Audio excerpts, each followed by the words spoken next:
Hola amigos, veamos si estamos derechitos. No estamos derechitos.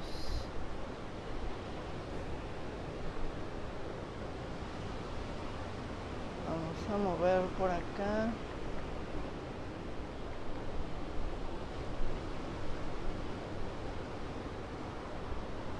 Ay, ay,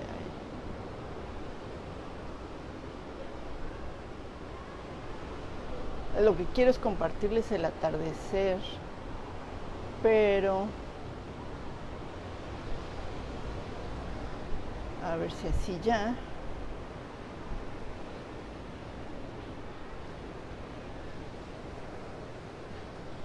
Así en lo que ustedes se conectan, yo voy viendo que quede bien.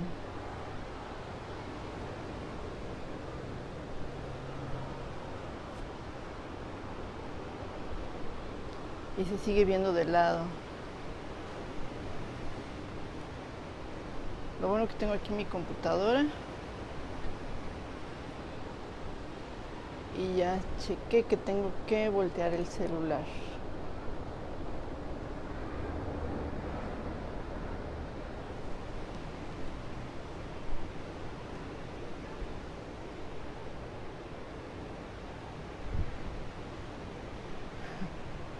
Pues no queda. A ver, me voy a desconectar y volver a conectar como debe ser.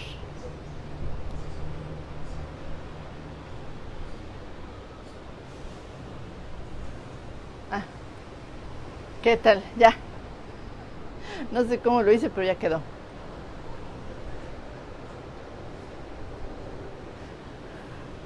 Bueno amigos, hoy es domingo, 14 de julio 2019 y estoy por aquí con ustedes de nuevo. Está a punto de atardecer, anochecer, es lo que les quiero compartir. Además, bueno, obviamente platicando algunos temas de interés. Ya vi que no estoy viéndome yo. A ver si así.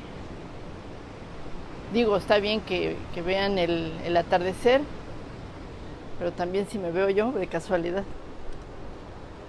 Ahí está, ya no le voy a mover. Me gustaría tocar con ustedes 3 temas que considero de interés. Hay muchos, pero bueno, tampoco nos vamos a tardar aquí horas. Pretendo que no nos tardemos más allá de unos 15 minutos para que todos alcancemos a ver el video completo. El primer tema es algo que es, wow, se la volaron allí en Baja California. Resulta que en el Congreso de Baja California se reúnen los diputados y reforman la constitución local. Habían tenido elecciones para gobernador. Gana un gobernador del partido Morena por 2 años. Esto para homologar las elecciones con las federales en el siguiente periodo. Ese es el espíritu de cuando los periodos de las gubernaturas no son de 6 años. No es nada más por el capricho de algunos, sino se trata de homologar precisamente los periodos de las elecciones y que no haya tantas elecciones como normalmente tenemos casi cada año, sino que ya sean cada 3 o cada 6, porque si no en varias partes de la República se vuelve un relajo teniendo elecciones muy frecuentemente. Bueno, ese fue el espíritu de que el gobernador de Baja California fuera electo para 2 años. Pues resulta que se reúne el Congreso de ese estado y votan a favor de que el periodo de ese gobernador electo se amplíe a 5 años. O sea, la gente votó por un gobernador para 2 años y el Congreso hace ese movimiento modificando su constitución local. Lo que a todas luces es una atrocidad en todo sentido. La gente votó por algo y eso es lo que se debe respetar. Si desde un principio las reglas hubiesen sido, ok, esta persona va a gobernar durante 5 años o durante 6 o durante el periodo que sea, bueno, entonces la gente sabrá si vota por él o no. Pero el espíritu es respetar el voto de las personas de Baja California, que fue para 2 años y los diputados de ninguna manera pueden ampliarlo a 6. Ahora, el gobernador electo es del partido Morena. Entonces ustedes dijeran, bueno, es que entonces todos los diputados de Morena de Baja California Sur fueron los que votaron. Pues sorpresa, no, resulta que hubo partidos de todos, incluso 7 diputados del PAN de Baja California están justamente en este momento en proceso de expulsión de su partido, precisamente por violentar. O sea, ¿cómo votaron a favor de eso?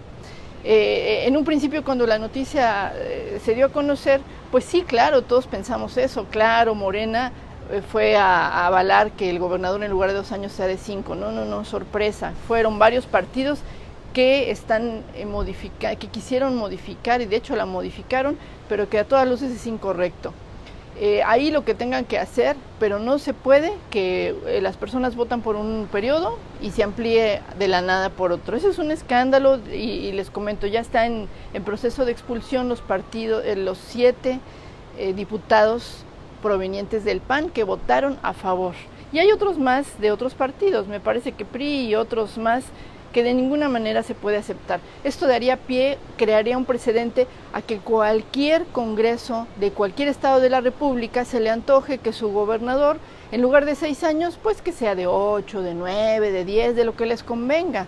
Y bueno, pues todos sabemos que los gobernadores en lo general sí tienen mucha relación o pueden de una u otra manera controlar sus congresos, no todos, pero pues es la tradición, entonces no podemos permitir que se siente este precedente. Bueno, ese es un tema.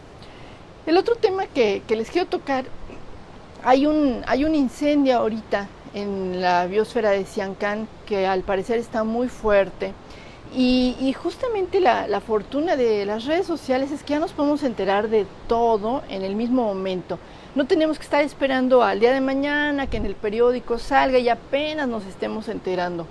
Este incendio al parecer sí está muy fuerte y ha movido ya mucho. Ya el propio gobernador Carlos Joaquín ha informado que este incendio sí está siendo atendido por las brigadas de CONAFOR, la CONAD, helicópteros de la Sedena, y que se están destinando los recursos necesarios para sofocarlo.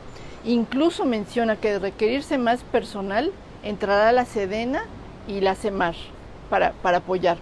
Aquí lo importante es que no está bien sin luz, gracias. Lo importante es que no hagamos demasiado ruido en algo porque ya se está controlando. No sabemos cuáles son los orígenes de este incendio. Hay muchas ocasiones que son provocados precisamente para poder construir en zonas que no se debían construir. Esperemos que no sea el caso. Sin embargo, nunca hay que descartar. Lo que sí me gustaría destacar es que, por ejemplo, en el chat de Coparmex de Riviera Maya, rápidamente se movieron para apoyar a la Cruz Roja de la Riviera Maya. E incluso en unas cuantas horas hubo varias donaciones, muchísimas donaciones de agua, alimentos, especialmente para los brigadistas, para ayudarlos.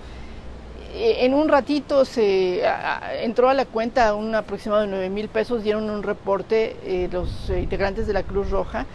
De manera que es lo que siempre podemos destacar, esta solidaridad y el cómo se mueve la gente de inmediato en una tragedia. Esto es característica de los mexicanos. Todo esto también apoyaron en camionetas, todo se está llevando, se está programando una parte para llevarla hoy, otra para llevar mañana, y esto es para apoyar a los brigadistas que están sofocando este incendio. Esperemos que no pase a mayores, esperemos también que no haya sido esos provocados precisamente lo que les comento que ha sucedido, para que en esas zonas donde se supone que no se debe de construir, de repente empiece a ver un hotelito, otro hotelito, y ya se vuelve una zona que ya no es protegida, que sabemos que es una zona protegida. Les quiero hacer notar que estamos viendo la luna, ese puntito que se ve allá arriba, ya es la luna, y ya estamos muy cerca del anochecer. Y el último aspecto, el último tema que quería comentarles es una analogía muy interesante que hizo el historiador Lorenzo Meyer, que él es profesor emérito del Colmex, del Colegio de México, es toda una eminencia. Él escribe un artículo todos los domingos en el Universal y hace una analogía de lo que fue el periodo de Roosevelt, de Delano Roosevelt, que recordemos fue el presidente de Estados Unidos en la época después de la Gran Depresión de 1929.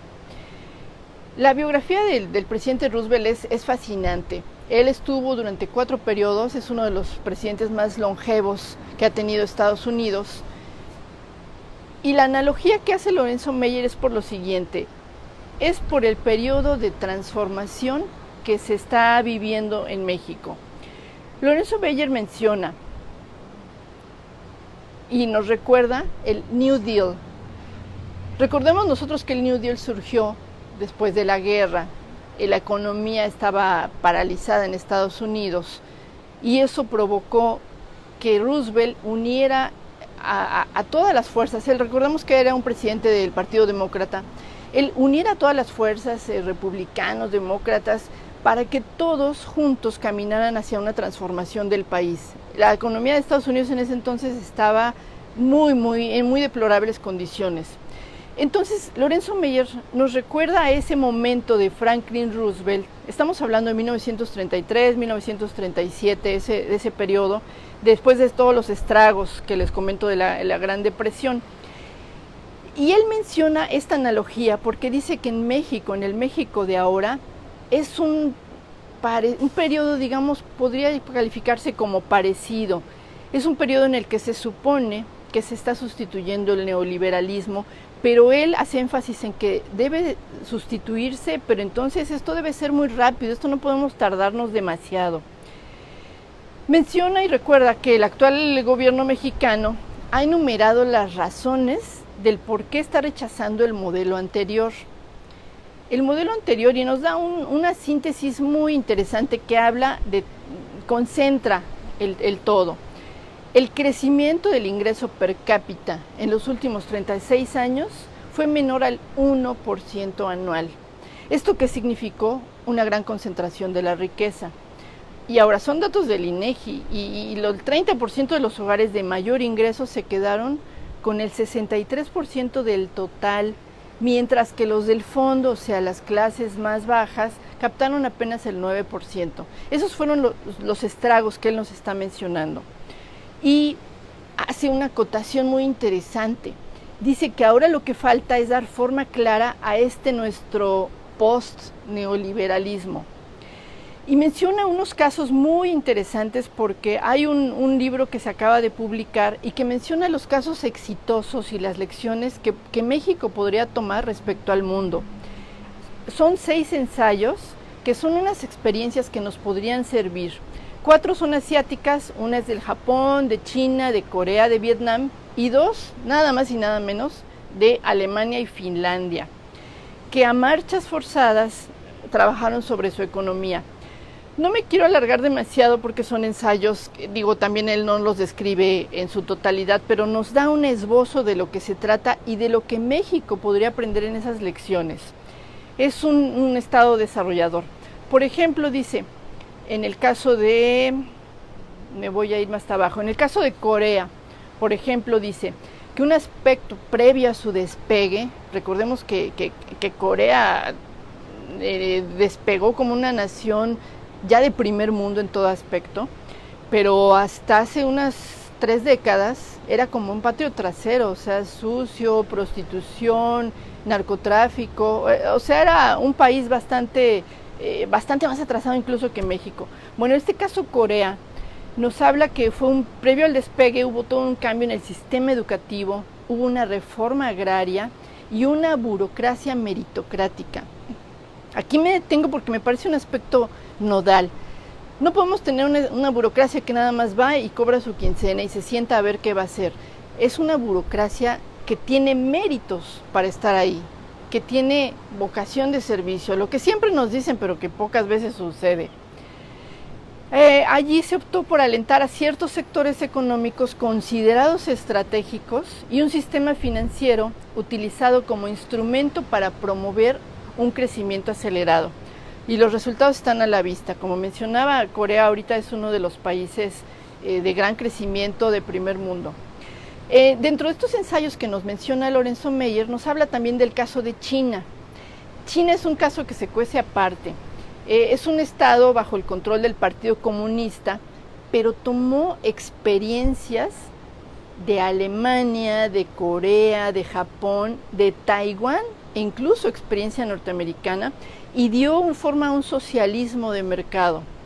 En este análisis hay un gran peso en el aspecto cultural, en el confucianismo, que refrenda otra vez una meritocracia administrativa y una concentración del poder que busca conjurar el caos del pasado, y vaya que ha logrado resultados tremendos. Otro caso, el de Finlandia, que es muy interesante, resalta por su estado del bienestar. El énfasis que le dio a la inversión educativa para la creación de capital humano, también hubo un énfasis en su consolidación de empresas públicas, que es algo de lo que está tratando de hacer el presidente de la República en México. Hubo límites a la inversión extranjera y diversificación de mercados externos. Aquí me quiero detener un poco porque normalmente Finlandia la utilizamos como un ejemplo de esos de primer mundo, como países inalcanzables que normalmente están muy lejos de nuestra cotidianeidad como mexicanos. Pues reitero, es inversión educativa, o sea, como que debemos enfocarnos mucho en eso, el fortalecimiento de sus empresas públicas, o sea, estamos hablando del fortalecimiento acá, pues que si Pemex, que CFE, y en Finlandia, regreso, los límites a la inversión externa. No toda inversión externa es al 100% benéfica para un país. A veces son capitales golondrinos que nada más son capitales que especulan, pero que no realmente van a la productividad de un país. Yo creo que hay que cuidar también, no nada más es decir, queremos mucha inversión extranjera, sí, ¿en dónde exactamente va a ser la inversión extranjera y si va a ser realmente benéfica para el país? En el caso de Finlandia, también menciona Lorenzo Meyer, lo de la diversificación de los mercados externos, y eso me parece que le falta mucho a México. Nosotros ya tenemos varias décadas siendo dependientes tanto en las importaciones como en las exportaciones de un solo país, de Estados Unidos. Y ya hemos estado viendo cómo a capricho del presidente de Estados Unidos, de repente nos sale con que va a poner aranceles, o sea, impuestos extras, lo que evidentemente afectaría mucho la economía mexicana. No podemos depender de un solo mercado, y eso me parece que es trabajo de la Secretaría pues, de Relaciones Exteriores, de Economía, buscar esa diversificación de mercados. Ya abrámonos hacia Europa, hacia América del Sur, para no estar tan dependientes. Y Lorenzo Meyer termina su artículo, el que estoy describiendo un poco, con que tras el fracaso del socialismo real y el pobre resultado, pues el neoliberalismo es, digamos, que el fin de la historia, y que hace una acotación muy importante. Podemos analizar todos los casos, que si Finlandia, Corea, China, pero que ningún caso tiene una receta universal. Cada país debe de aplicar su propia receta, digamos que adecuándola a las situaciones sociales, económicas y políticas de cada país, en este caso México. Concluye Lorenzo Meyer que necesitamos armar nosotros mismos nuestro nuevo modelo económico mexicano. Y bueno, amigos, esto era lo que los 3 temas que les quería comentar. Me parece que la luz que nos da Lorenzo Meyer en lo que está pasando, en lo que ha pasado en otros países y en lo que puede pasar en México es muy interesante. Entonces, bueno, nos vemos en una próxima. Miren, ese puntito que se ve por allá es la luna y ya está casi anocheciendo. Me dio gusto saludarlos, que estén muy bien, que descansen y buenas noches.